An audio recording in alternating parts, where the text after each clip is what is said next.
Today we're going to talk about Chapter 4, Becoming a Skilled Listener.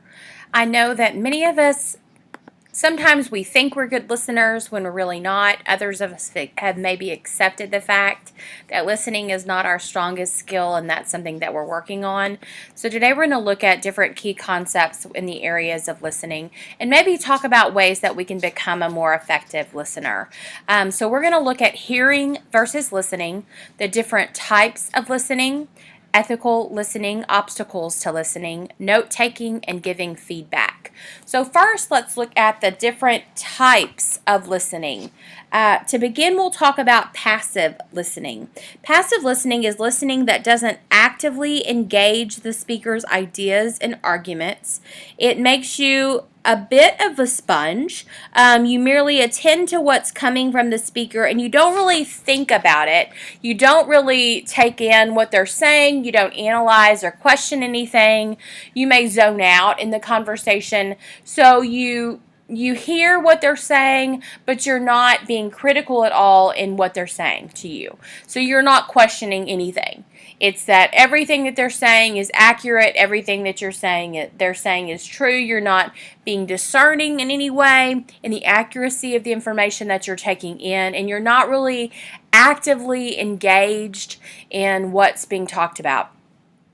I think we're passive listeners a lot in our lives. I think we do this a lot in our life as a student. I think we sit and we are not actively engaged in listening. When we're hearing lectures, maybe as a student, we don't discern or question or analyze the information that's being said to us. That may be why a lot of times you may sit in class for an hour or hour and a half or 2 hours, and then you walk out and you're like, I have no clue what class was just about. I have no clue what we just talked about. And that may be why you have to do some extra work studying for tests, maybe because you're not really sure what took place in the class setting. Sometimes as a friend, you may be a passive listener. You may have phone conversations or face-to-face conversations, and someone's really talking and talking and talking, and we all have those friends that dominate conversations more than they allow you to participate, and you find yourself completely zoning out. And then when maybe they finally allow you to say something or they want your input, you're thinking, I really have no clue what just took place, so I don't really know what to say. And so we zone out a lot in conversation. So that's our passive participations in listening. So an active listener is someone that seeks the meaning and the relevance of what's being said. Suppose a speech is about concealed carrying laws, which regulates carrying a gun in your pocket in public places. An active listener is thinking the whole time, why does this person care about guns? Why does this person care about gun laws? Why do I care about gun laws? Meaning is a very important part behind the message that you're hearing. Meaning includes not only the topic, but also the speaker's frame or position. Relevance. Why is this topic relevant to me? Relevant to the connection between your interest and the speaker's interest. And you can listen to see how those messages converge. Why is this relevant to the speaker? Why is this relevant to me as a listener? So you're engaged. You're seeking meaning through the message. You're determining the relevant through the message. And when you're doing that, when you're an active listener through the entire time, typically the message is going to be more interesting to you. A critical listener is thinking critically throughout the message. You're listening with the goal of evaluating what is said in addition to listening actively for meaning and relevance. An evaluation is different from a preference. If you like hamburgers with ketchup but not mustard, or movies with action over ones with romance, that's a preference. But if you're critically evaluating a burger or a movie, you're applying the standards that are appropriate in the context regardless of your preference. This kind of movie may not be my taste, but it's very well done on its own terms, is an example of critical evaluation. So you're evaluating it critically. The same applies to a speech. Critical listeners listen for what's good and bad about the speech, and don't let their evaluation be affected by their personal opinion of the speaker or the subject. I'll listen to speeches quite frequently that I adamantly disagree with what the speaker is saying, but I don't let that get in the way of what I think about the speaker. I may disagree totally with the speaker's opinion in the persuasive speech, but if they are an eloquent speaker, they presented their information in a very effective way, they had a very organized speech, I could follow along very clearly, and I'm listening critically with that, then I know that that's a really good speaker. I may not agree at all, but I'm listening critically and leaving my personal preference out of the situation.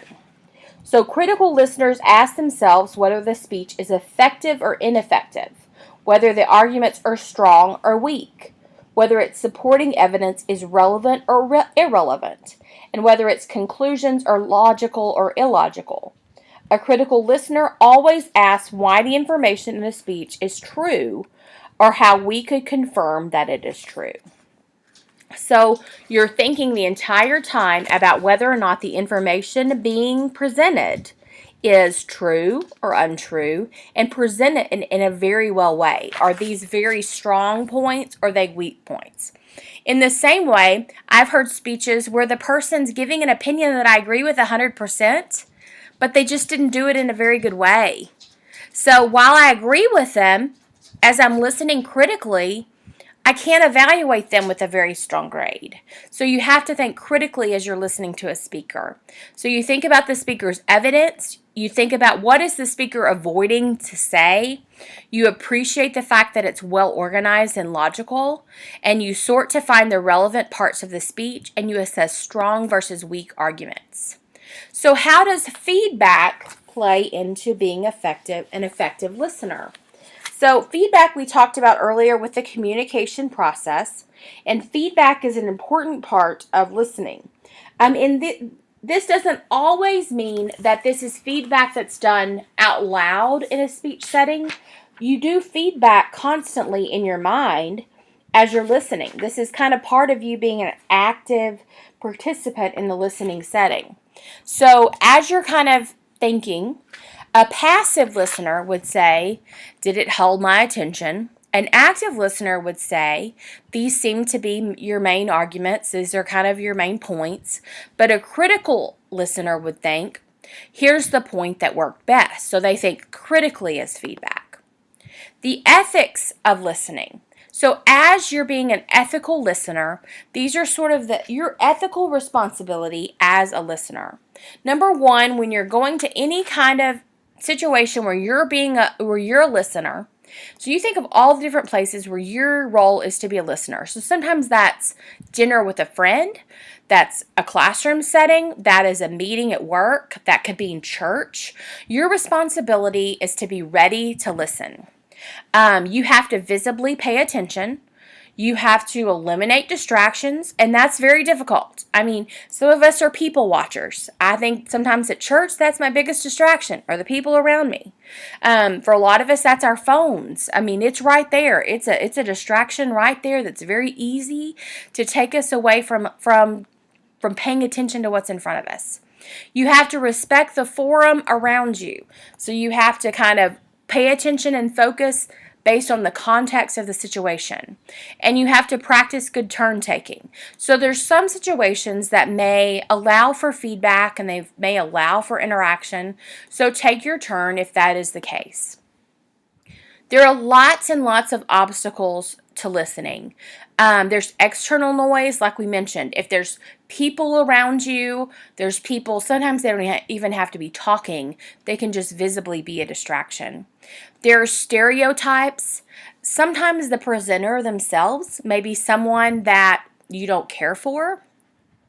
Sometimes that critical listening may be something you struggle with. It may just be you don't agree with the topic of their choice. So because you don't agree with what they're saying, you can't listen at all. Sometimes we're preoccupied. If you're in class at an 8 o'clock class, but you have a test at 10 o'clock, are you focused on the lecture at 8 o'clock? Or are you thinking about the test at 10? Preconceptions. You may have preconceived opinions about the person talking or the topic they're talking about, and that has prevented you from being able to be an effective listener. And then you may be having an internal debate nonstop. So they're saying something, and in your head, you're just disagreeing nonstop. You're debating them in your head the entire time, and that's preventing you from listening. So when you're in class or when you're in church or when you're in a business meeting, one way to make you be engaged is to take outlines, take notes. So you can outline what they're saying, you can keep it organized, and that is forcing you to be engaged with what's being said and to keep notes and keep track of the main points. So there's a couple of different types of outlines, and when you look in your book, it's going to give you a little bit more information on this, so make sure to check your book. It kind of goes through the outline process. There's the Cornell style notes, and then it also gives you a concept map, which is another way that you can take notes. But this helps you give the main points and down. Balance quantity of notes with speed. Some people are better than others at taking notes. Abbreviate common words, but make sure when you look back, you're going to know what you're talking about. Computer notes produce shallower processing. So research suggests that if you type your notes, it's not going to allow you to remember them as well. Now, I will tell you, if I go to a workshop or something, I always take computer notes, and that's because my handwriting is horrible. I can't read my handwriting. So if I take handwritten notes, I may remember it better, but I'm never going to be able to go back and look at it and know what I wrote. Whereas if I do type my notes, I have very thorough notes and I can read every bit of it. And I'm a really fast typer. So I would say as far as that's concerned, you do what's best for you. You want to make sure you have thorough notes later. If you're like me and your handwriting is horrendous, then you may want to resort to computer notes and you're a really good typer. Also, I find if I have a pen and paper in front of me, I tend to doodle. So I'll have a really lovely tree on the side, but I may not have very good notes. Whereas if I have my computer in front of me, I tend to stick with typing what's being said and I don't get as sidetracked. So while I think that's a really good suggestion, and I do know that if I write it, it does stick better in my mind, for me, it's not going to be useful to me in the end if it's handwritten. So I would say do what works for you. Giving constructive feedback and useful feedback. Criticize speeches, not speakers. If you ever are given the opportunity that you do provide feedback, don't ever say anything personal about the speaker. Just talk about maybe organization would have been helpful for me, or more details about your first point was needed. Things like that, nothing about the speaker. Be specific. Focus on things that are changeable, nothing that is not changeable about the person, and communicate sensitively. So the summary, we've talked about actively listening, consider claims fairly, understand context, and visibly pay attention. And also it's very important to take notes. One thing that was previewed but not in the notes, I'm realizing, is the difference between hearing and listening, and I want to touch on that really quickly. Hearing is something that we say. Hearing is more of a physiological thing. Hearing is actually taking in sound, and listening is doing something with that sound. Hearing takes paying attention to the sound that you hear. Listening takes paying attention to the sound that you hear. So we hear things a lot. We hear noise, but that doesn't mean we do anything with the noise that we hear. Listening means you're doing something with the noise that you hear to try to understand it. There may be times in the night where I wake up and hear a sound, but I don't always get up to try to figure out what that sound is. Sometimes I don't attend to the sound. Hearing is taking in sound. Listening is an attempt to understand it, to attend to it, to do something with that. So there is a very, very big difference. There's so many times in classes we hear our instructors talking. In church, we hear our preacher preaching. But do we always listen to the words that they're saying? Do we try to understand what they're saying? So I challenge you that as a student, as someone if you're working in the business world, in your business meeting, as someone that are friends with other people, that are in relationships, that when you're communicating with others, that you don't just hear what people are saying, that you listen and attend and try to understand what others are saying. And this is going to make you more informed. This is going to make you a more empathic individual where you understand people more, and this is going to help you grow both personally and professionally.